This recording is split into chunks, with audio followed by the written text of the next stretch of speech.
Morning, students. Before this, we have discussed that how, on the basis of their origin, resources are classified into the two categories. One is the abiotic resources, which include the non-living natural resources, and another was the biotic resource, which include the living organisms. Now, next one, on the basis of their renewability. So, some natural resources can be replenished or renewed quickly, while others cannot be renewed. Hence, they can be classified as non renewable. So, some natural resources are there which can be renewed or replenished or get back again, but there are some other natural resources which can't be renewed or get back. So, on the basis of this, there are two types of the resources. One is the renewable resources. Now, what is renewable resources? These resources can be renewed or replenished with human effort or activity. With the human effort or by the activities of the human beings, the resources which can be get back or renewed again, that are known as the renewable resources. However, some are unlimited in nature and may not be affected by human use, whereas some renewable resources are there which are abundant in the nature or which are in the unlimited quantity in the nature. That's why when these resources are being used by the human beings, they did not affect. Example, solar energy, wind energy, tidal energy. These are the some examples of the renewable resources. Now, tidal energy, energy of the tides. Tide, you are knowing, the up and down movement of the, yes, ocean or the sea water. Soil and forest, although are renewable resources, but reckless and careless use can lead to their depletion. Soil and forest are also the renewable resources, but if we are using them recklessly, means on a larger amount, or carelessly, then they can lead to the depletion, means they can be less in the amount. Similarly, water is unlimited in nature at present, but due to the misuse and pollution of water bodies, it may become a scarce source in future. In the same case, water, as we are knowing, water is unlimited in the nature, but in present day scenario, due to the misuse as well as the pollution of the water bodies, in future it can be a scarce resource, means in future it can be that water can be less. That's why it is told to you all that we should use the limited amount of the water for our work. Now, another is the non-renewable resources. These resources are limited in nature and their rate of formation is extremely low. So, non-renewable resources are very less in the nature and their rate of formation, means how are they being formed, that is very slow. Means in other words, we can say that these non-renewable resources took a very long time to replenish again or to form again or to get back again. Hence, once they are used, they will take thousands or at times millions of years to be renewed for future use.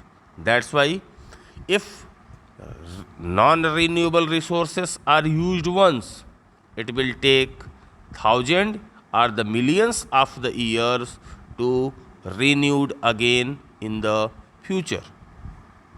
Example, coal, oil, petroleum and the natural gas. Now, on the basis of their distribution, so on some natural resources can be found everywhere, while some may be found in a particular region. Hence, they can be classified as ubiquitous and localized. So, there are some natural resources which can be found at every place, while some natural resources are there which can be found in the particular region. So, on the basis of their availability or the distribution, this can be classified into the two categories. One is the ubiquitous and another is the localized. Now ubiquitous, these resources are found everywhere, like the air we breathe, sunlight we get, or water we drink. So ubiquitous are that resources which are found everywhere. Example is there, air which we breathe in, sunlight or the water. Now localized, these resources are found in a specific region like mineral and oil. So localized resources are that resources which are found in any specific area. Example, mineral and the oil. Minerals like iron are found in Bihar and Odisha. Oil is found in West Asia. So minerals like the iron ore that is found into the Bihar and the Odisha. Oil is mostly found into the West Asia. Now see students, let's check. Here 9 questions are given. These all 9 questions are homework for you. Yes.